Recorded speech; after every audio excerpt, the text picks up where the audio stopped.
Hi, everyone. I'm co-host Kevin Strike, and I'm here with co-host Alex Beddoes. Hey there. Hey, Alex. So I've noticed not too long ago on social media, you're starting to get into photography. I found that quite interesting. Yeah, all of my environment art's always been inspired by photography, and with everything that's going on in the world right now, we can't get out too much, and I thought it'd be, now as good a time as any to jump into it, and it's been quite helpful, really, because I aspire one day to be an art director or something like that, and photography. I'm not a natural illustrator. I'm awful at 2D illustration. So I'd rather sort of develop my artistic eye from a cinematography background, and photography is really helping with that. It's also nice being a complete novice at something, like just being completely clueless and having to figure it all out. It's a really fun experience. So are you learning photography by reading or resources online, or how or just I watch a couple of YouTube videos. Like, I do street photography, and like there's a couple of prominent figures in the industry which I could I look at. But a lot of it's come from just I've been an environment artist. Like, you kind of have a head start. Like, I understand composition, just stuff like just technical things, rule of thirds, and golden ratios, and all these sorts of stuff. And I've kind of got that head start. So when I sort of picked up a camera and went out, I was sort of naturally doing some of these things. But working out actually how a camera works and focal lengths, and like actually doing post-processing and editing on them, it kind of really opens your eyes to just how much there is here to learn. It's been a really rewarding experience. Like, I've actually enjoyed it a lot more than I expected. Mm-hmm. I thought I'd try it and maybe drop it after a while, but it's been a case of like I've really had the itch to always get out and shoot as much as I can. Yeah. Well, the shots that I saw on social media were pretty cool too. So it's looking good. Oh, thank you. All right. So this episode was a really great conversation with Clinton Crumpler and Kurt Kupser. And you know them already. Yeah. So when I was a lead artist at Dekogon, Clinton is the founder of Deco. He's the sort of creative director there. So that's how I know Clinton. Spent a year working with him. And when I joined Counterplay, Kurt was the shader director. So he was like our main tech guy. And actually, he was quite an interesting chap. Like, he's an artist, but he's got a really technical mind. But now he after we shipped Godfall, he's currently with the Initiative, the new Microsoft Studio, working on the new Perfect Dark game. But both of them, really kind of impressive people to work with. Like, there were some of the guys that when I sort of got into the industry and I got to work with them firsthand, I was like, oh, okay, this is why their names are household names to environment artists, because they are really, really, really talented people. Mm-hmm. Yeah, I liked, since we recorded this during right in the middle of the pandemic, it was nice to talk to them a little bit and hear their thoughts about working from home, working remotely, and how the studios are, how they transitioned to that and how they're coping with that. Also, given their experience, like how they're learning, getting better as an artist and that. But also, we spent a good amount of time talking about Unreal 5 and how amazing that is. Yeah, them being tech guys and shader guys, like that. I was actually there with two of the people I really wanted to talk to about Unreal 5. Like, it's one thing coming from me because, it's sort of just a lonely artist, but them guys have a technical understanding of Unreal Engine. So hearing their thoughts on Unreal 5 and they're kind of leading the way in the industry and kind of paving the way of like the new pipelines and stuff. So it's like seeing them and their thoughts of where it's going to go was quite insightful. Mm-hmm. All right. We talked about some other things too, using technology in general, touched on that, environment portfolios and what's good for an environment portfolio. Lots in this episode. We hope you enjoyed the conversation. Hey, Clinton, Kurt, great to have you on the show. Hey, thanks for having us on. Yeah. It's really, really fun to have you. And the real reason actually that we wanted to have you on the call is we wanted to have a call dedicated to people with first names and last names that start with the same letter. Yeah, I sound like a Marvel superhero's alter ego or something. Yeah. We got Bruce Banner, there's Clinton Crumpler. Yeah. Oh, it actually works as well. I can imagine him being like the replacement for Mr. Fantastic or something. Yeah. I'm definitely the villain for sure. Kurt Kupser as like a replacement for Mr. Doomsday. Well, I don't know if I should be flattered by that or if I should. I mean, he's a pretty smart guy. I mean, it's not much of a compliment for your looks, but you know, yeah, he's smart. Oh well, I don't care about my looks. All right, so yeah, we wanted to get your thoughts on how COVID has kind of changed things for the industry. You guys are working at studios that are already remote and used to that kind of work, but outsourced work, remote work. But what are you seeing, both from your points of view and for the better? Yeah, Clinton, both you and I are in this sort of weird position where we were working remote before COVID actually hit, and so we didn't really feel like the sudden, immediate effect of like, oh man. Suddenly, like it's Wednesday and then Thursday, I'm working at home now instead of a studio. But I think one thing that I've seen is a lot of people like working from home, and a lot of people enjoy that sort of like balance, you know. But I think there's also a lot of people who are just like really missing out on that studio interactivity and the culture and all that. Yeah, definitely. I think like you were saying, one of my favorite things so far is a lot of people that I've been working with that were used to be in studio. They're saying like, oh yeah, I've been wanting to work at home for so long, and you'll get kind of like a balance between the two. You'll have like some people are like, I've been wanting to work at home for so long, and they're like, I'm working at home now and I hate it. It's terrible to wait from everyone, and like I miss the culture, and I miss being in the studio, and I miss like my friends. And then you have people that are like, oh, I can never work from home. I don't know how you do it. Like that's impossible. And they start working from home. They're like, oh, I love it. It's so nice. I could be with my like at home with my family and like still do stuff and like kind of schedule my day a little bit better. And so like, yeah, I would definitely say like so far, like there hasn't been a radical change, like Kurt said, because we were already kind of in the position. So we're a little more prepped than most, but I'd say that the hardest thing to overcome is like definitely the isolation and kind of like a bit of difference in how you interact with people day to day. But you get the pros are you definitely get a little bit more of that structure to your day, so you can kind of arrange it how best suits, you know, your ebb and flow, and you can take your own breaks and you can kind of figure out what works for you. And some people actually find their way more productive. I know like multiple times me and Kurt talked about this when we were working at Coalition together.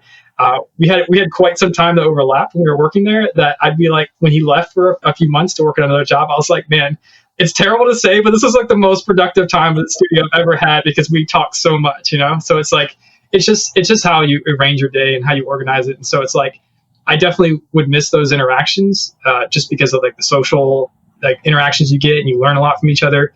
It just depends on the person, like who you are and how you work.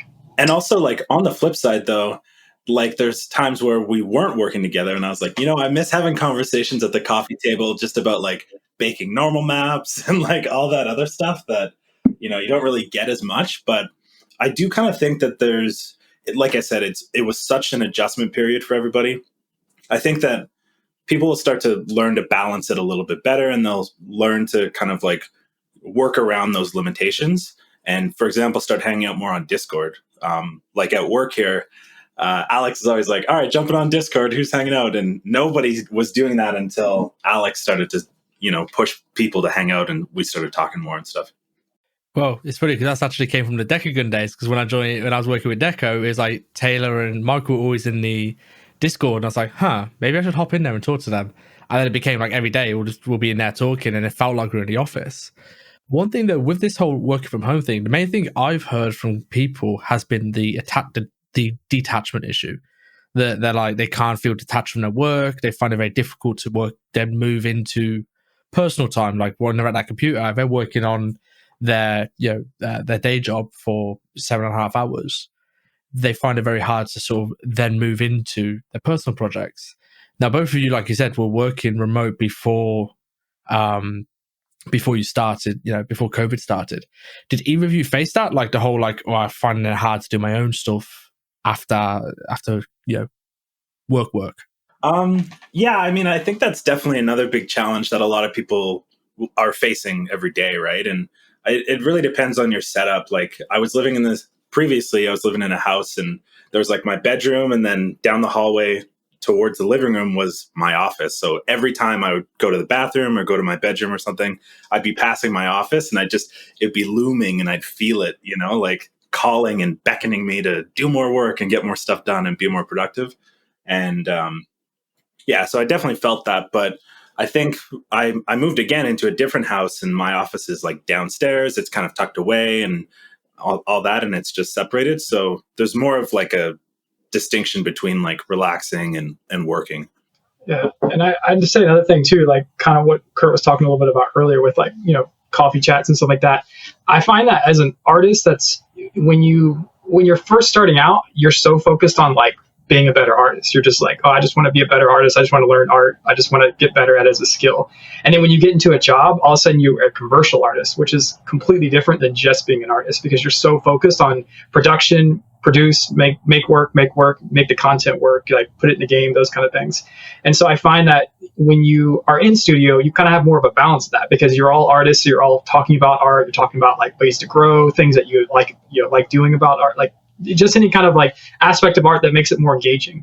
And so when you're at home, I find that some of that is lost because you don't have those engagements each day. So it can become a little bit disorienting and kind of detached, like you were saying, because you're just so focused on the production aspect and less on the artistic means of it. And so I find that that's kind of challenging for a lot of artists to overcome. And so I think the more practice you have at it, the more balance you find as to how to ways to recollect that kind of magic with the art, like the art attachment. But I definitely think it takes a little bit of time for everyone to kind of find that pacing, and like whether it be detaching from your office and finding ways to make other art in other ways, or making your own personal art throughout the day. But yeah, I think that's probably one of the bigger things to overcome for sure. You just said something, actually. You guys, so before you were talking about coffee chats, and this is something I've found since working from home. In a studio, you made time for coffee chats. So like my previous studio, we had a pool table, and like, every, in the morning you play a game of pool and have a coffee, you work. You had these like small breaks in your day. They felt justified because you're in a studio. It kind of comes with a territory where you're in a studio, you get to do this. You need time to get away from your screen or whatever. I find when you're at home and you're working, you switch into that kind of like that freelance mode where you're like, okay, billable hours. And it's very hard to justify, okay, I need to take a step away from my computer for 10 minutes and just give my eyes a break. And that's what I've been dealing with right recently. Like, is that something you guys have faced as well? Like, that kind of justifying giving yourself a breather from the PC during your workday? I've been trying to shift my like mentality, I guess, more to like output focus. Like, okay, today I need to get this done, and I'm just going to do it until it's done. And focus on that rather than just saying like, okay, 1, 2, 3, 4, 5, 6 hours or whatever. Try to focus more on the output and everything and how I can best use my day and stuff. And so I think that's been a big like shift in how I think about it versus like at work. It's like you go in and then you're there for, a fixed amount of hours, and then you just go home, right?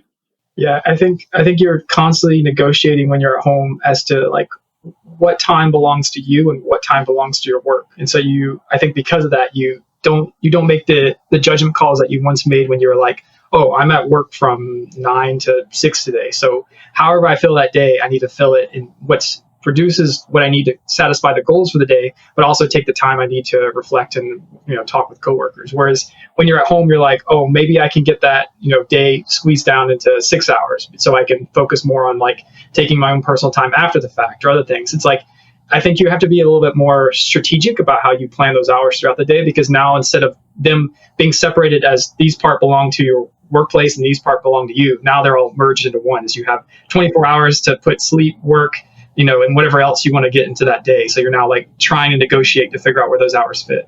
I'm curious about maybe what you've seen from the work industry in general. Like when COVID hit, we were all in this uncertain phase where we didn't know, okay, is this going to affect the kind of projects our products are going to get canceled? What's going to happen?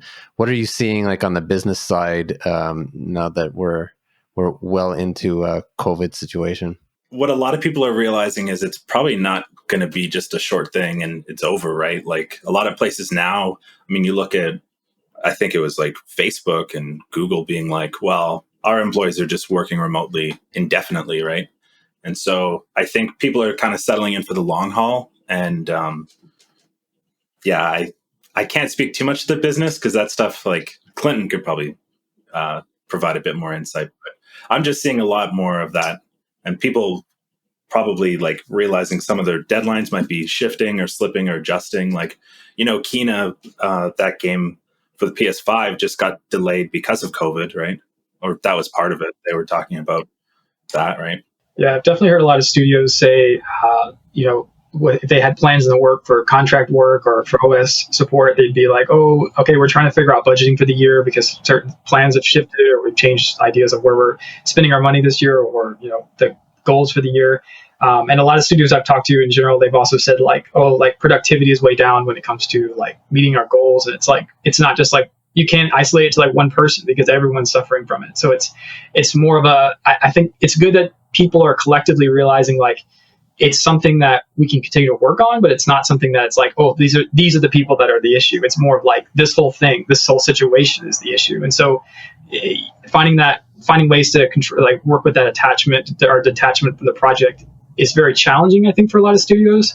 But I also think it does actually bring, in my opinion, the favor back into the artist house, because there were so many years that I worked in the industry that I'd be like, oh, we have this open position for this, like car modeler guy. We needed a car modeler. I'm like, oh, great. I know a guy in Germany who's like a really awesome car modeler.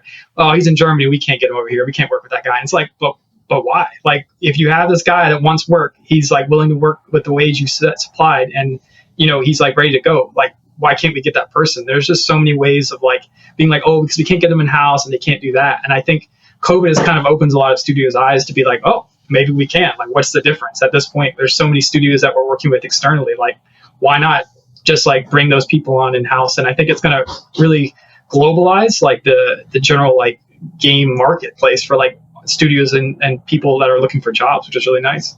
And I think that's a really good point. And I think that's like a big part of the success with like Counterplay and stuff. We've got a really global team. We got people like in Australia, India, Europe, like North and South America and everything. And like, we got people like Enrico on, and I was just like, I shot him a message. I was like, hey man, you looking for work? And he's like, yeah. And then like, I think the following week he was on the team.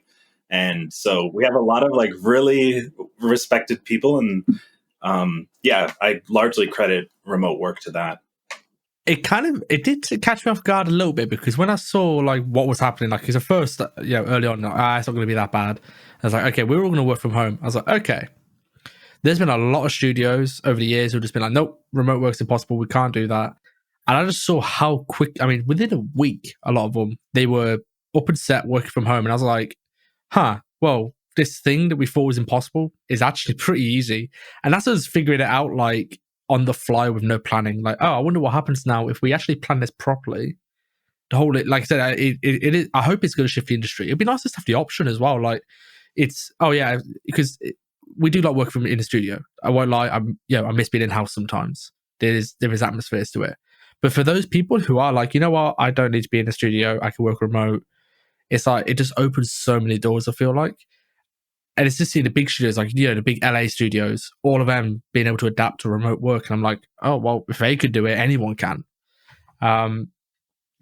But what are so apart from the coffee breaks, is there some, from your experiences, both of you have worked in-house in AAA studios and you're both working remote now, what other elements of AAA studio life get lost with remote work? Because there is obviously pros and cons to all this. It's not all perfect working remote. Well, like, aside from just the coffee breaks, really it's the whole social interaction and everything, right? Like, we're looking at, shipping this title this holiday, and what's that launch party going to look like? It's I think it's cathartic for everyone to kind of get together and chat and have a big like celebration launch party, and those sorts of things just kind of get lost with remote studios, right? Yeah. I would also say like, the thing that is also lost for me is that if you're coming on more as like a junior artist, especially someone into a role, I don't even think sometimes seniors and like higher ups realize they're doing it, but they're teaching you so much within those first weeks that is almost impossible to get from someone in a remote scenario. Like, there are so many people when I first started out in my first jobs that I would just be like, oh, hey, like, I saw that you did this before. Like, how did you do it? And them taking like 5 minutes to show me on the spot was like way more educational and way more easy for me to learn it visually than them being like, oh, let's schedule a Skype call and let's like figure this out so we can like you can show me what you're doing. And it's just such a more of an ordeal now comparatively to just like walking over and be like, hey, can you show me how you did that thing real quick? And I feel like there's a lot of learning that's lost from that. I've definitely had that where I've just been like walking to my desk or something and I see somebody else at their desk. I'm like, oh, wow, that looks really cool. Whether it's the character team or the Vista guys or anything like that. And then we get to chatting about, oh, well, how are you doing that? And so, yeah, you lose a lot of that for sure. With like RDS, like at Coalition, we would just like pass by a studio and he would like show us some cool tech thing. And then that would both get us both thinking about what we were working on. And that would adversely, it would like kind of like separately influence our train of thought for our own projects without even realizing that he had like taught us something, which I think is like impossible to find elsewhere. And that's a really good point too. Not just like, sitting next to artists within the same discipline, but cross-disciplinary in things and being able to, go and chat with the lighting guys and stuff and be like, oh, what's wrong with this? And them just being able to offer their insight. I feel like with remote, it's been a lot more siloed and it's a lot more separated between all those different like sort of sub-departments. Do you think though, with the because you're right, like obviously when we're working remote, information is more siloed, you're working on an island essentially. And this isn't just a thing about the Discords, but the whole us being in chat together and just I'm getting frustrated, I've got this problem, and someone's saying, hey, just quickly share your screen and let's have a look what you're having a problem. This that if that becomes the norm, because that's the issue you got to have right now is no one knows what the norm is, so everyone's just kind of trying to figure it out. In 6 months' time, the norm might be, okay, we have still remote studios, everyone's still remote, we don't know what the future holds right now, but everyone's still remote. Okay, we need to normalize us lot as a studio hanging out together in chats because A, it's healthy, and B, it's useful. When you have people who know what they're on about when you're having problems, it's a lot easier rather than I hate messaging via Slack or anything like that with anything, because text is just very hard to interpret, especially when you're British and you have such like a very dry sense of humor and you say something that someone might take it the wrong way. But in a call, it's like you can very quickly explain your problem and troubleshoot. Is that a case of it's just we need to figure out what our new norms are in order to help? Because they are real issues. The siloed information, people being on islands, that is a serious issue. We just is a case the industry as a whole needs to figure out what the new norm is to solve them sort of issues. Yeah, I think so. And I think part of what that looks like is more tool investment into supporting remote workers and things like that, right? Like, I mean, even at work with Unreal, it's like everyone has local derived data cache, and that's a huge chunk of information that you need to like generate on your local PC. Whereas in studios, you have Incredibuild and everyone's kind of chipping in their idle PC power to help like bake times and all that sort of stuff, which isn't always an option for remote. So I think part of what normalizing looks like is investing in tools and processes and workflows that will allow people to be more productive at home, right? Yeah, definitely. I had something similar with a contract job I was on where the studio was like, I'd be like, oh, it's taking me a long time to get the build up and running. And they're like, oh, I wonder why you're having so much issue. And because they're all in house. And then we talked about it for months, and they'd be like, oh, we'll get to fixing it or whatever. We'll get to it. And I think they didn't realize how much of a staller it was for like the content that I was able to create for them. And then all of a sudden when everyone went remote, they were all like, oh, we have the same issues. This is awful. And I was like, welcome to my hell. It's like, you realize like, all of a sudden everyone realized like, this is a huge productivity crusher. And it's like, yes, it definitely is. And I think like investing in those sorts of improvements and everything will not just help for remote work, but also for outsourcing companies and everything as well. I remember when I went to Malaysia and I was training some outsourcers and everything. And, like 2 days ago, I was at my work PC and I was like booting everything up. I was like, cool, it's fast. I fly over to Malaysia and then I use their PCs and I boot it up. I'm like, oh no, like this is so slow, like a quarter of their day just to open a level, and if it's the wrong level or something, like that results in a lot of churn. So they had like, a PC that was just the level PC that somebody would like open. And then while it's opening, they go back to their desk and work and stuff. And so investing in these remote work things, I think will also have benefits for non-remote studios in theory.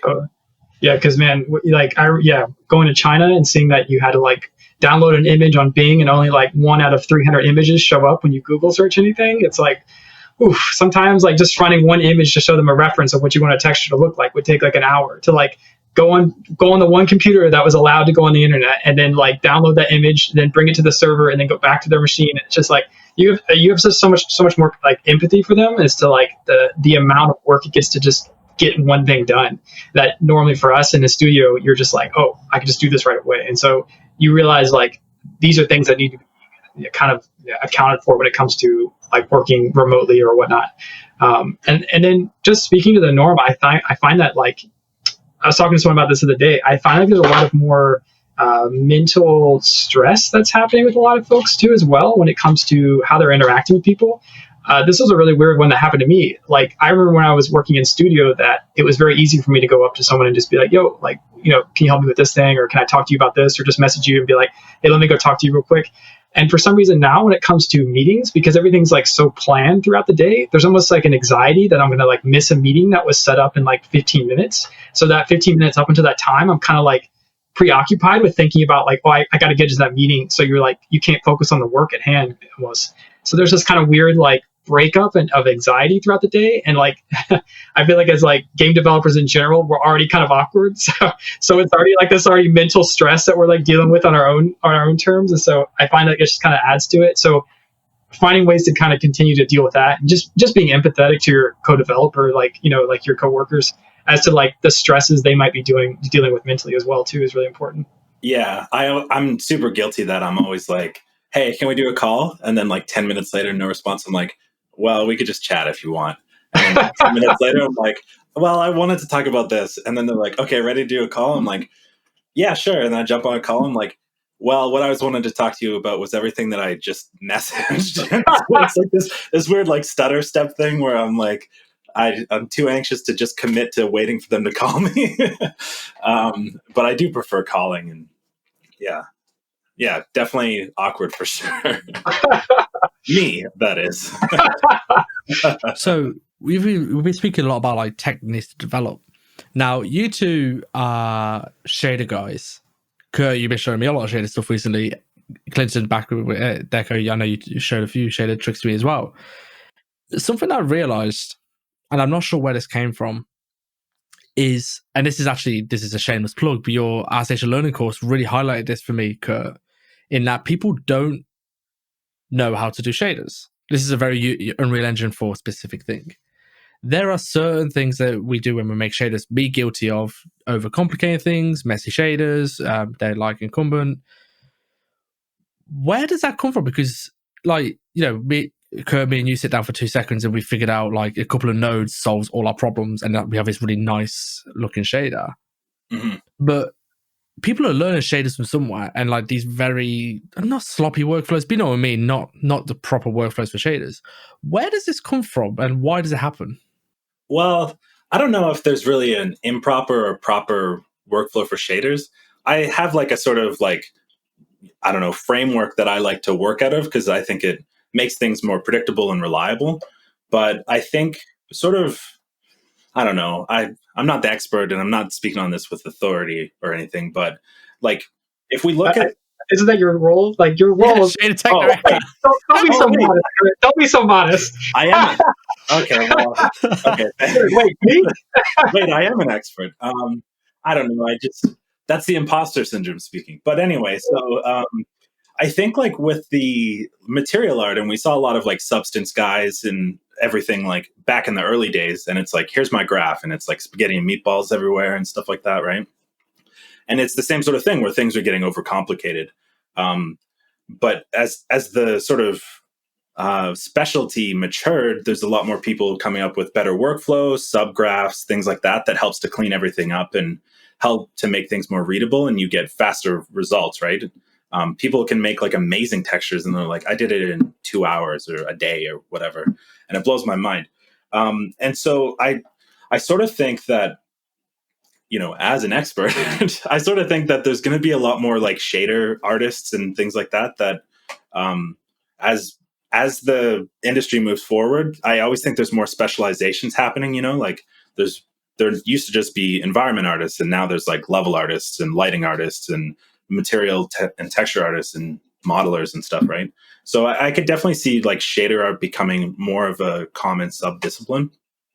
And I think that as that discipline matures, we'll start to see more of that like sharing of like tips and workflows and things like that. Like, and there's already been a ton of really awesome resources available online, but yeah, I think that it's just a matter of time. And getting more artists interested in stuff like that to contribute will help make like better shaders and stuff. Definitely. Yeah, I think it's like to your question, Alex, about like where did that come from? I think it's just from the multiplicity of learning resources that are now available. Like when I first started, like the only way you could find out how to make a shader was like the specific guy that worked at Unreal, that was working on Unreal 3, that had a tutorial online on how to make glass shaders. Like without that, I wouldn't know how to make a glass shader. So I was like, oh, I guess this is the proper way to do it. And that's the kind of way I learned to go about making shaders. And then now you can have anyone, regardless of skill set or their role within the industry or their background, be like, oh, I just threw these shaders together. It's 9 billion instructions, but it looks good, so it's fine. Like, learn from this, guys. And so I think it's really important to find that fine balance of like taking every educational resource subjectively. Like I think like learning from folks like Kurt with the ArtStation thing is like really great because it's specifically him relating to his experience, and he has specifically shipping a product with this kind of optimization in mind to the quality and what you can replicate within your own work. Whereas if it's something from someone that might not be as much of an authority or understand the full like subjectivity of the cost of the material, I think that can be really like kind of haphazard. So you just want to like be aware of whenever you're taking resources or looking at resources as to like, like what kind of background this person has, and to understanding like, are they keeping those things in mind? Because you also have guys that I know that are like really good at shaders, but they're working in ArchViz. So they're like, I don't really care that this doesn't run well. Like I'm just showing this for like ArchViz renders. So I just want it to look as good as it possibly can. And so there's a lot of mixture, I think, now with that in the industry as well, too, especially with like Unreal and Unity, just kind of like sharing multiple spaces as to what people are developing for. And so because of that, you have multiple types of development within shader resources overall. Yeah, I agree. And I don't know, I touched on this. I did that recent ArtStation magazine thing.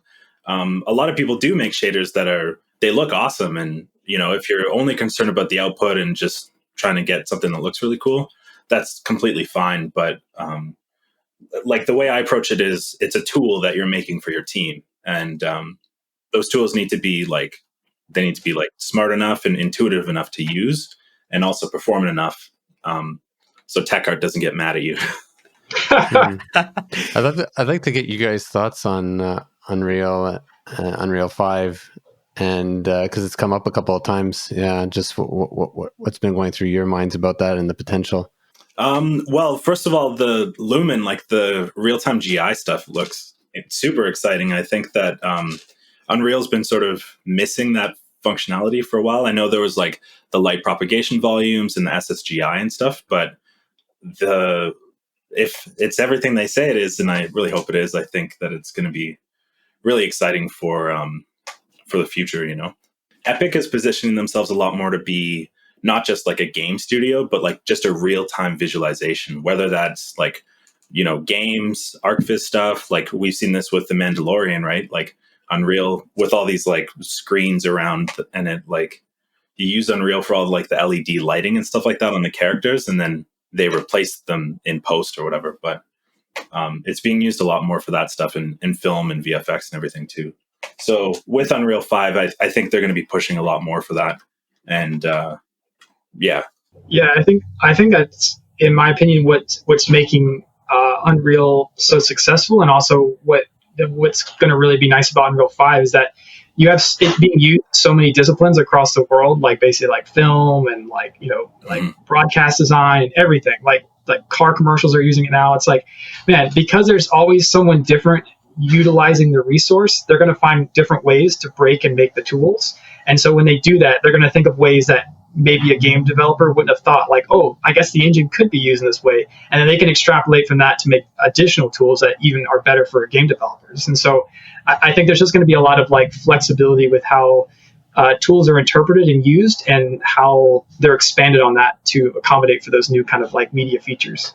And I think we saw that with Unreal 4, like when Epic was like, it's open source and everything, and every change list, you see like all the tons of different like forum people who are all contributing to the like source code in the engine and making improvements and stuff like that too. So I think, yeah, like they're really striving to be sort of universal. And it's like, I think like having Unreal on your resume just is like a big plus for anybody who's hiring. Like Clint was saying, whether it's film or TV, or I even saw like a news network using Unreal to like real time demonstrate like the storm. Everyone's probably seen that video, right? So, put Unreal on your resume. Maybe you could work at like a news station or something. It is crazy the way it has gone like that, isn't it? That like if you back when you're using UDK and Unreal 3, you're like, it's a games engine. That's it. You're using UDK because you're a games artist in one way or another. And you look at UE4 and UE5 now, and it's like, it's not just, it's like games is 99% of the market. It just is these little niches like film, big film, Disney using Unreal Engine, ArchViz. It's completely nearly all real time. Like most of the ArchViz I see these days is real time, not offline renderers. And it's kind of like all these disciplines are being opened up because they all use the same software too. They're all using, the Substance Suite or the Quixel Suite. And it's kind of like, or the same modeling packages. And it's the 3D artist is becoming more and more, I guess, robust is the only way I could describe it. Like being a generalist isn't just a generalist within the games industry. A generalist, you can move between, potentially anyway, like in the next 3-4 years, between ArchViz, commercial, industrial design, games, film. That is becoming that's becoming a reality, really. And I mean, that's what I'm seeing anyway. Would you guys say that's the same? Oh, definitely. Yeah, for sure. Yeah. I'd say like, at least when I opened the Dekogon for work initially for contract work, it was more intended for games, but I would say by far 60% or more of our clients now have nothing to do with games. It's, it could be anywhere from like, hospital VR simulations for training for COVID response to like broadcast design for like soccer tournaments, things like that. It's kind of all over the place, which is really nice. And it allows artists to have a lot more flexibility and availability for work. So I have one, I'm not to be a Debbie Downer or being negative. There's one thing which I haven't really been able to wrap my head around with Unreal 5, and that's with the size of the assets using like film quality, like UDIMs or textures and models. You saw the what is like 1 million triangles or polygons for an asset.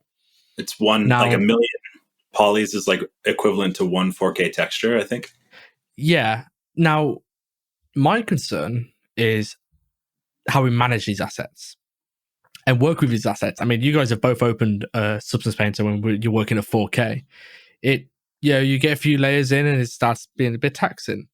If every model is going to be like this now and every texture is going to be like this, and then all the models are crazy high res, that's the bit which I haven't worked out yet. It's like, and I don't know whether you guys put much thought into it, on how we actually handle assets now. We already can't source control our assets as it is. Now let's triple the size of all of them. I don't know, like, I think with that demo, like, I think they were really pushing it to the extreme, right? Like, in that demo, they have all those, I think, what was that statue, like 33 million polys off the top of my head? Yeah, they copied like about 800 times. Yeah, and so Epic said they're still optimizing Unreal, like Unreal 5, so that's still getting optimized. But at the same time, like, I'd imagine they're talking with the guys at, Quixel and Allegorithmic about, how to optimize and improve like Painter and stuff like that to be able to accept these models and be workflow friendly. But then also on the tech side, like, there's been a lot of improvements and stuff like NVIDIA with the 3000 series and stuff. Like, I think just in the future, like, it should be easier to get a lot more powerful like resources and everything to run those things. I think Epic is probably thinking long-term, future-proofing this engine. And maybe that's not totally scalable, like at the beginning of this next console generation. But I mean, if you look at like the Samaritan demo at the beginning of Unreal 4 versus like what's being done today, there's always going to be improvements and stuff. So, oh, definitely, yeah. I think so far my favorite comparison is the whole like, I remember when UE4 came out, everyone was like, no more light baking, no more light maps. Yes, and here we are still baking light maps. So it's like, but I also would say to that same point when I was talking about it with someone the other day, that we are, from when UE4 came out to now, there are way more games and titles and projects that I'm working on with fully dynamic lighting comparatively to the start of that. So maybe that's like what Kurt was saying. It's the scalability of it as to where we're going, as to not where we are yet. So like over time, maybe as Unreal 5 comes out and over the next 5 years, maybe that process will become more integrated with like the infinite polys and all this stuff. But like, it probably won't be as like you won't just open up Unreal 5 and be like, make a game with a bajillion polys and it's no problem. It's like those that time is coming, but we're just kind of future planning for it to kind of eventually grow to that place in that space. Because I guess you've also got the fact that they haven't had, because for example, with that demo, I mean, they were very deliberate with that demo anyway, to be a very particular subject matter, because they said UDIM doesn't support translucency yet, and they're working, that's in like beta or prototyping right now. And it's like, these are the, like, I'm being pessimistic. Like, I'd be very reserved, and I see all these big words being thrown around, and I'm like, okay, I'll wait and see what comes out. Because what which it has, I am like optimistic about is that they have Fortnite. Fortnite's a very important tool for Epic because they've tested a lot of new tech through Fortnite in actuality. Like, okay, this isn't just a tech demo. This is actually working in our game, our live service game. This technology works. So that's one thing I am optimistic about, is that because Fortnite is there, they basically got this real-time kind of test environment for all of any of the new hardware or new technology coming out. Now, that being said, take UDIM. So let's take like Lumen out of the equation. I want to propose something to you two as shader artists. Do we think we're going to see material artists adopt shaders more and more? And what I mean by that is that bringing a lot of stuff out, say for example, we do in Substance Designer, these big node graphs where we could do we set up all this functionality, damage or colors or whatever. Can you see that moving into shaders? With our processing power going up and all these sorts of things, I can imagine us doing a lot more in shader graphs. I think so. I've been thinking about this recently, and I think it makes sense. Like, material artists synergize well with shaders and everything, right? Like, I've experienced this at work where I'm like, okay, I got to do a shader, and I think I need, 3 different texture sets, like, to blend all these things together. And then, we'll get the material guys to make it, throw it over to me, and I'm like, well, I only needed 1.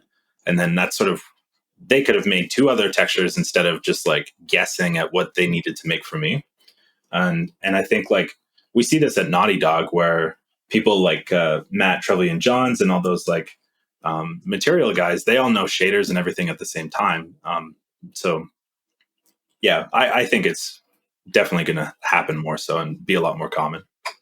Yeah, I think this is a kind of just one of those things that happens every few years where when I teach classes online, I'll get students that ask like, oh, should I use Megascans or should I use this? And for my work I'm doing, and it's like, I don't know where this whole block from artists comes from, where it's like, oh, I can't use any resources because that doesn't make sense. I'm like, but in a production scenario, do you really think you're going to go into the studio and they'll be like, no, make everything fresh. We'll start from scratch. That's how we'll get this product out in 25 years. It's like, as we kind of grow, it's always going to be like some kind of like procedural or like system that we're building on. So I find that like, and when we move into Unreal 5, it'll probably just more like you said, Alex, where it's like, oh, we're actually bringing in the whole substance graph. Somehow we're integrating that into the build. And so we're actually like live editing the material to look appropriate for the instance we're using it on. It's no more like having to go, it's going to be a lot more integration of those systems together, I find, to make it so that the process is more streamlined, fully built-in engine comparatively to like, oh, this guy does something in a vacuum and then it sends it to this guy in a vacuum and then he integrates it into this thing. Dealing with your students, that must be super frustrating though. The whole, I can't use outside resource because, like, I mean, take any of us as production artists, as an example. We do not do everything in the production. You are a cog in a wider team.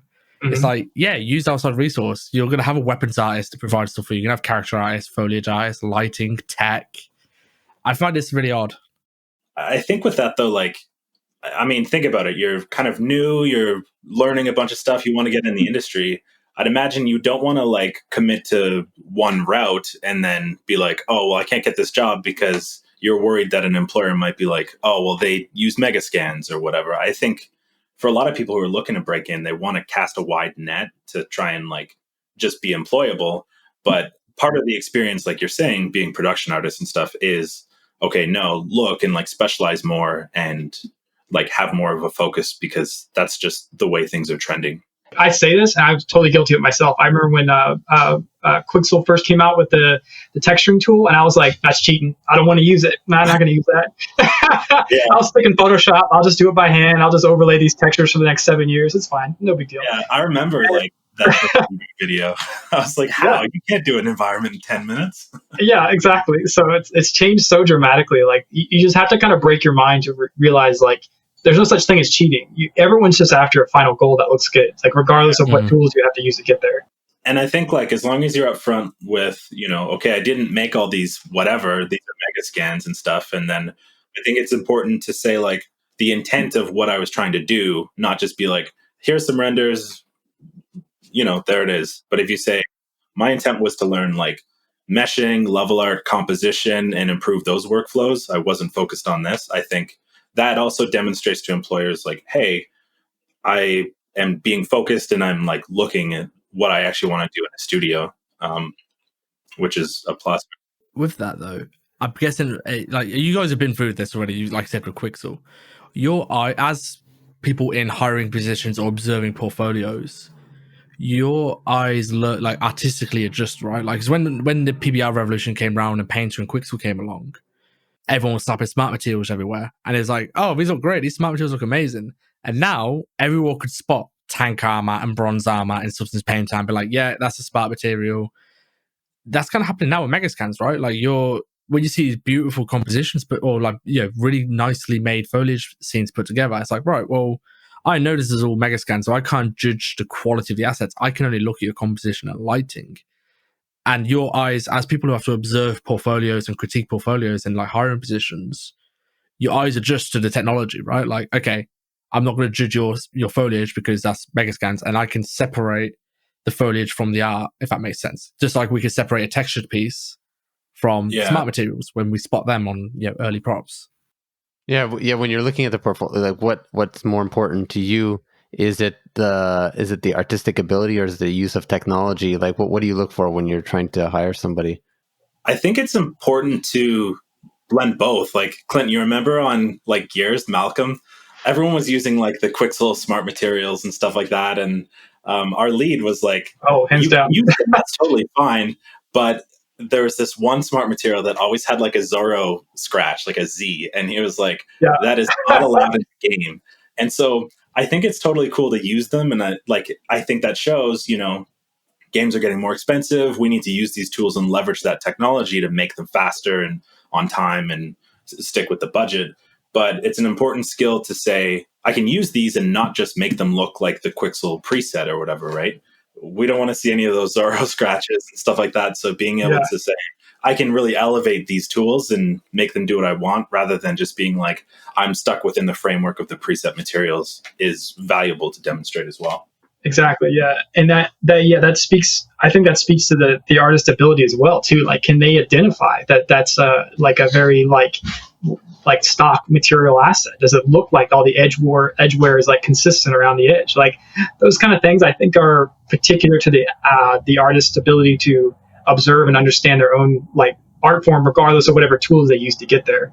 And then I think that also goes into like what I always tell my students when they ask that question is like, well, what is it you want to be judged on? That's what you should be making. Like if you want to be judged on making foliage, then don't use Megascans, like make foliage. If you don't want to be judged on making foliage because you have no intention ever want to work on that, then don't work on that. Like just use Megascans and make the rest of the scene like what you want to make. It's like you should be putting out there the more custom work that what you actually want your skill set to be focused on and what your career to be focused on. Like if you're not interested in making something, then try to find resources to use that so that you could just basically be like, here's what my focus was. I use these other assets to populate the scene, but this is what really my strengths are, and this is what I want to, as a career. But also, like on the flip side with that, I think there's, again, if you want to get into this route of like, I want to do photogrammetry and I want to do all that stuff, right? Like, when I did all the photogrammetry stuff and I was doing trips and scanning everything for like at Motive, I did like processing and everything, but there was also other guys on the team who didn't do the trips, but did all the processing and like filling gaps and meshes and all that kind of stuff.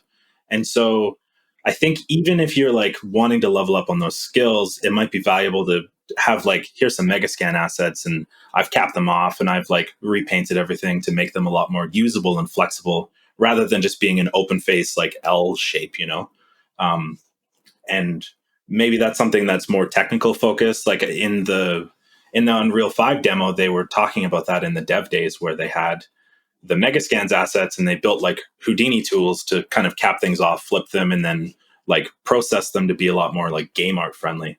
And with foliage and stuff, like being able to not just say, I'm taking the foliage and I'm putting it in the game, but demonstrating, like Kat is doing this. She's like taking all the foliage, paging everything together, making it more optimal, working through LODs and stuff like that. Like there's a lot of technical stuff behind just like, foliage and, photogrammetry that isn't maybe the most like advertisable or like sexy to see on a portfolio. But I think if you want to get into that space, it's still core skills that are worth like learning and demonstrating and improving on. So just while we're talking about portfolios, actually, I've got a question for you two, and I'm going to propose a question, and I'm going to take the easy answer away from you guys. Environment art, we're going to talk about environment art here. What are some, like, when you see portfolios, what are some like environment art cliches you see that you're like, another one? And the one which always springs to mind is sci-fi hallway. That's always one which, when we speak about environment art, that's the cliche. Everyone's in a sci-fi hallway at some point or another. Now, this came to mind. I can't remember who said it. I think it might have been in an article.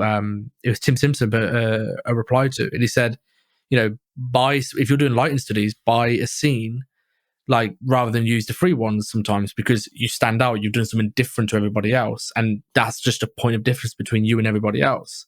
So this isn't just a memey question. I think it's quite useful for people to know what we perceive anyway as artists right now, some of the cliche environments, so that maybe they can think of how to put their spin on things. Because that's what it's all about, isn't it? Putting your spin on something. So no, sci-fi hallway is an easy answer, so you're not allowed that one. What are some like cliche environments you can think of that people do all the time? I'd say the big ones for me are scenes devoid of story or emotion or attention. That's like a really common thing for juniors. Like you'll come into it and you'll be like, I'm going to build this like mountainside house or whatever. And I build it. There's no like, everything is just where it should be. Like the couch is correctly placed. There's no like scattered about like, assets anywhere. Everything is just like kind of in an ideal ArchViz scenario. And I think that's great if you want to be an ArchViz artist, but as a game artist, typically you'll need to build some kind of story. And I think, to me, that's one of the strongest things and hardest things to teach for an artist, is to be like, how do you build story, character, and emotion to a scene and make it interesting to view? Like, it's not just like a empty space with like nothing in it. It actually has like, somebody's come in here, somebody lived here, somebody's done something here. Like what's the history of this kind of like space that you're looking at? And I think those kind of things add so much more to a portfolio piece. And I've even seen like speaking to the free asset thing, like relighting of the subway train I did. Like a lot of people relight that one, and I think it's great. My favorite thing is when people take it and they do weird stuff to it, and they're really like making a different emotion, different character, and they've just taken it to a whole nother level that I would have never like thought of. And I think even though it is a free asset, I do think it changes the mood, character, and tone of it completely. Whereas if you're just like, I took your lighting and I just like threw in some different point lights, it's like, well, that's not really like any much of a change. Like it's not really worth attention grabbing for a portfolio. But if it's something radically different and you're telling a new story, I think that's what's important. Yeah, like your King Wash scene, that like Stranger Things interpretation of it. That was so cool. Yeah, I love that one. It's what gives people, I think, something to talk about when they're looking at your artwork, is like, I wonder, and think about is, I wonder what's happening here. Mm-hmm. I wonder, and it shows the creativity, and it's more than just like technically, like did the person get the perspective right and the composition right? Yeah, and I think I saw this on Twitter. I don't know who said it, but an important distinction to make is like contextualization versus storytelling. Just putting like a table and, like some plates or whatever isn't necessarily storytelling. It's adding context to the space, but not totally like building out a narrative, right? So I think, like, for example, in Overwatch, as you go through the environments, there's a lot of sort of graffiti and call outs, and you can sort of see that there's a sense of like unrest of like in the story of the robot rights and all this sort of stuff, right? Just adding, props and everything isn't necessarily always storytelling. Layers of history is so important for sure. Yeah. I think it's quite difficult, isn't it? Because it's also, that comes with, I feel like it comes with experience, knowing the difference between storytelling and just making a mess. Like, unless you could justify it. I think a lot of times I see like, there's actually that meme which goes around where on social media every now and then, where it's like a crazy thrown together like situation, a social situation, like real photography. And it's like, quote, environment storytelling, because like it's just this absurd like contextual image. And it's like, okay, there's storytelling, but like if you're going to be very abstract with it, it's like you need some explanation behind that. Because that's something I see a lot with like juniors at the moment, is they kind of mess everything up. It's like, oh, this is storytelling, and they just knock everything over, and it's like, okay, actually explain to me the story that took place here then. And it's like, oh, this I don't know, person got angry and threw stuff. It's like, okay, you need to go a little bit further than that, like if you want to do the storytelling thing.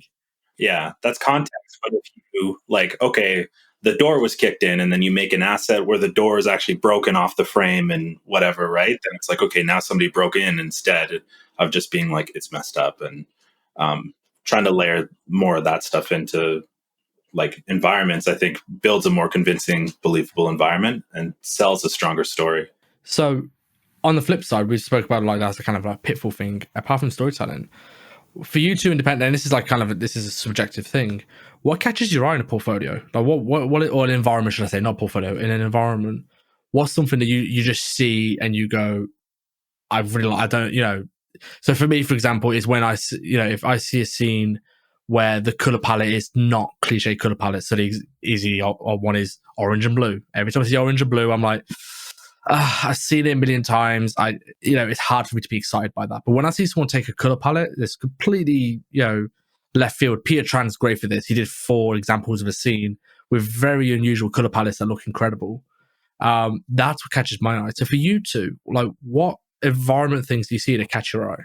For me, like, and you kind of touched on that, is what sort of impression does the environment give, right? Like, what is the sort of mood they're going for? And yeah, like the color palettes and everything. So for example, I mean, Ghost of Tsushima just came out, and like, it's just gorgeous. And it's like amazing to see all these different sunsets and all the different lighting scenarios. And just like, you'll walk through like a field of all the foliage, or go into like a bamboo forest and stuff. And they all have different moods and, provide different impressions. Right. And so I like to see that kind of stuff. And yeah, that's for me the biggest thing.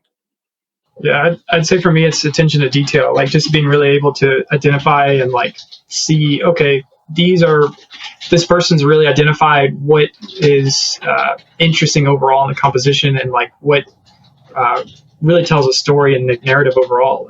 I think just like, yeah, it's like, it's hard to say exactly sometimes when I look at a piece what becomes so compelling about it. Like, I have to kind of sometimes examine it, but I think that's the most exciting part about a new piece is basically when you look at something, you're like, oh, what is it that's striking my eye on this? And I have to like kind of examine it for a second. It's got like more layers than just kind of the initial approach or kind of what I was looking at like right away. And so like you're saying, Alex, with like color and just like the composition overall, like those kind of things play such a huge impact as to like what makes it more visually aesthetically pleasing to the viewer overall. And that's something that I like to see in games as well. Like, I remember playing Far Cry 3, and there's the story of, you're going through this like tropical island and stuff like that. But then there's these other narratives of like, during World War II, there's all these bunkers and things that you explore, and it kind of makes you like take a second look and sort of reinvest back into the world and explore more about it. So is that maybe a source of inspiration for you sometimes for coming up with story? Is through games or film or something like that, where you pick out elements, that'd be interesting to incorporate into some artwork? Or how do you come up with ideas for story? Like maybe for someone who's wondering, I have this piece of art that I'm trying to work with, some environment, but I don't know like what kind of story, and I don't want to spend too much time. Like, what would you say to someone who would ask that? Yeah, I would say it's best to avoid tropes unless you're going to lean super heavily into it. So like if you're into a trope, like just really like push into it. Like if you're into zombie crap, like better be the goriest, bloodiest scene I've ever seen, and I better be like uncomfortable when I look at it. Not like this sort of like, oh, there's a blood trail again. Like there's so many things that have like a blood trail, right? So like there's better be a reason for it, or like, and you better be leaning into it hard if you're going to go that route. Otherwise, I would just say like, yeah, like the biggest thing for me that's an inspiration is like I think there's been a lot of more push on interpreting time of day in recent games, and I think that kind of helps me to inspire a new approach to how I kind of think about storytelling. Like Ghost was an awesome example. Last of Us, another awesome example of just like a scene that can seem somewhat mundane with a different time of day can have such a different approach to mood or how it feels or how you're interpreting it. And so I think that can really, it's a really inspirational way to think about like, I think as an environment artist, when you kind of first start, you're thinking like, oh, a building, a thing, a prop. But then all of a sudden, as you become a more advanced environment artist, you're like, oh, it's not about a building, a prop. It's about the whole cohesive scene and what that conveys to the viewer.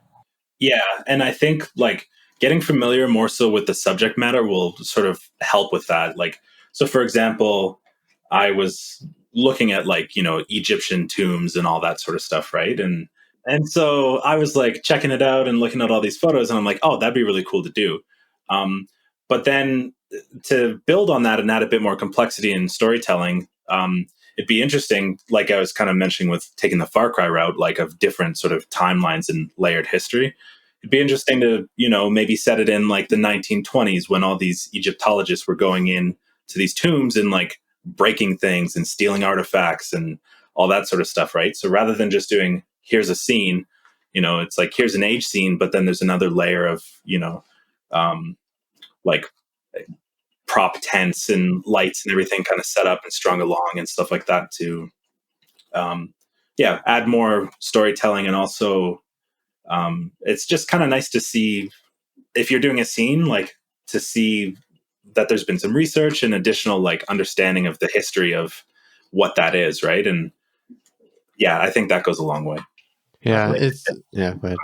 I was gonna say, yeah, identifying like time period is also like a huge thing. I think there's nothing more off-putting or kind of offsetting when you're looking at a portfolio piece and it's like somebody has like something that wasn't even constructed in that time period or was around then. It's kind of like a weird like, oh, that doesn't seem like it fits right. And at first you kind of can't put your finger on it and you're like, oh, wait, because that wasn't invented yet. And so like things like that I think are really important to like narratives. Like, oh, like if I'm making a 1970s scene, like the furniture should be representative of 1970s or slightly earlier to like that person bought that thing and put that in their house or whatever. And I think understanding those context clues really helps.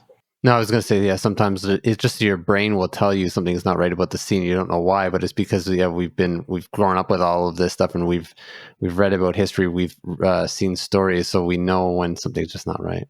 Mm-hmm.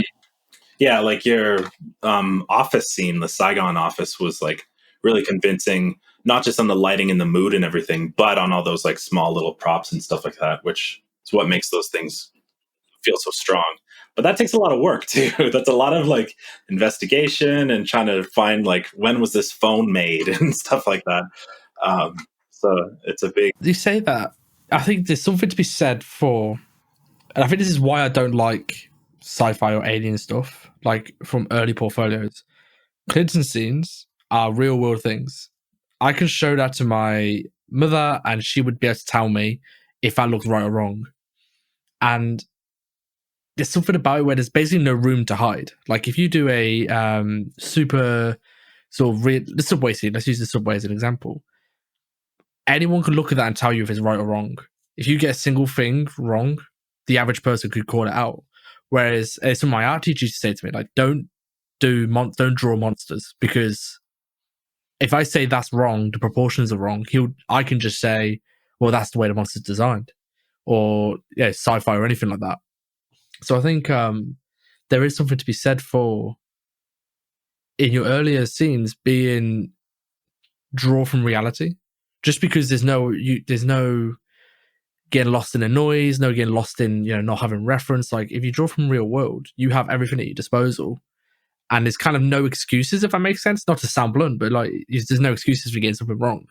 Whereas if you're doing a sci-fi scene, it's like, okay, you need artistic eye, you have to like interpret a lot of things, or organic, whatever it might be.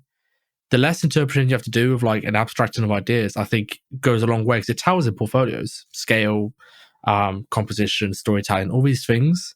If you're doing a realistic scene or a real life scene, is a lot more apparent, I think. Definitely. Yeah, I think in my opinion, when you're making a sci-fi scene or something that's realistic, you're pulling from two different places in your own mind. Like, when you go watch a Star Wars film, it's not the same excitement or the same kind of like draw or pull to you mentally that you're getting from watching like an old detective film. Like, both have their pros and cons as to like why you would want to view them or why you would want to watch them. But there's a sense of grounded reality to your own reality in like grounded, like real things, comparatively to when you're looking at something sci-fi that's more of like an excited abstraction of your own reality. And so it's almost like one is an escape and one is an interpretation of your own reality. And so there are different parts of your mind that are kind of exciting you. And so because when you look at like a realistic scene, you're going to interpret it differently. You're going to more closely examine it. Like, you're going to be like, oh, does this feel right? Does this feel right? Whereas sci-fi, I feel like there's a bit of detachment from it, and more of like the artistic sense of like, oh, is that right? Or is that right? It's more of like, does this composition and does this feeling make me excited? Like when you're watching like Blade Runner, like there's so many of those scenes that you're like, oh, that's just cool. Like, that's just fun to look at. It's exciting. It's fun. But there's nothing in there that really like grounds you to your own reality to give you your own context injected into how you're interpreting it. So I think it's just like a different way of like how you feel about those scenes, like within your own mind. That shows the importance of doing research on the kind of scene that you're doing research if it's something that already exists, to knowing the surrounding elements of it and what makes up that world and that time period. And then but also, as you're mentioning, you could take a little bit of liberty when you're doing sci-fi, but should still spend some time thinking about what the story is and what some elements of it to make it interesting and make it stand out.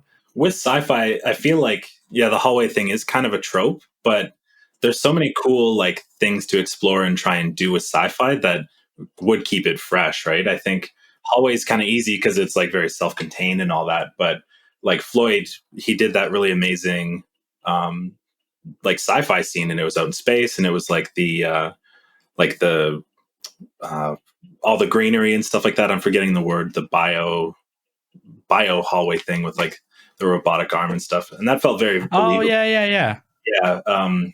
yeah. I forget the name of it, sorry, but it felt very believable because it seemed like he did do his research, and it felt like, oh, in 20 years this could be a thing. Definitely. I think that's why games like Mass Effect, especially the first one, was so successful and a lot of people liked it. Is because like it kind of set its own rules in reality that was like consistent. Like, even though it wasn't your reality, it set its own like basis of storyline that made a cohesive like whole that you could follow along with, so that as you became more entrenched in like the story and gameplay, you kind of were like, oh, okay, I understand this is the rules they've set for this universe, how things should look, and therefore every new thing you discovered is like, oh, that's cool, and it still makes sense as to the context of the overall world settings.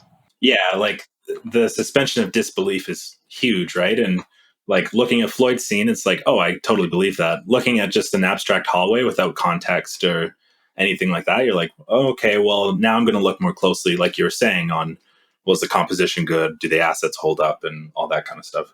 Yeah, it seems like this would be a great topic even to go into more detail in a future episode, is story building and story and how that influences the art that you're making.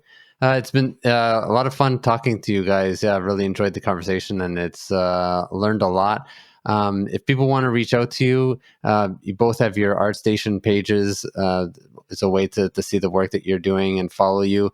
Clinton, you're on Twitter. There's the Dekogon website too to please visit and see for job opportunities and so on. Anything else that I'm missing? Yeah, I got a Twitter now. I'm in the. Oh man, 21st century man. Yeah, I'm coming out of the cave. So what's your Twitter handle? Oh, he doesn't know. Is it so new? Art of I think Canadian Pro 23. We'll have it linked. We'll have it linked on at least on the YouTube video, and I'm sure you should update your ArtStation page and also have a link to your Twitter. Oh. So maybe we can see like if people can please follow Kurt on Twitter and see a boost. It will really boost his morale. Definitely. Yeah. I need the dopamine rush. I need the if I look at my phone, I don't have a Twitter notification. That's very discouraging. Sad, yeah. You're only following Kanye and Trump. I know it. Well, I'm running for president in 2024. Oh, great news! Yeah, 2024. Yeah. So, yeah. It's funny, actually. For the first time in a while, like the majority of this podcast, we're all sitting in Canada. Yeah, that's true. That's true. This is a nice switch up for sure. All right, there's been a lot of fun chatting with you guys. We'll let you go, but thanks so much for your time, and we'll have to have another chat sometime soon. Awesome. Thanks for having us on. I appreciate it. See you on ArtStation.com, the global hub for creative professionals. You've been listening to the ArtStation podcast. Hit subscribe so that you don't miss an episode. And please leave a rating and review for the podcast. We promise we'll read them all. See you next time.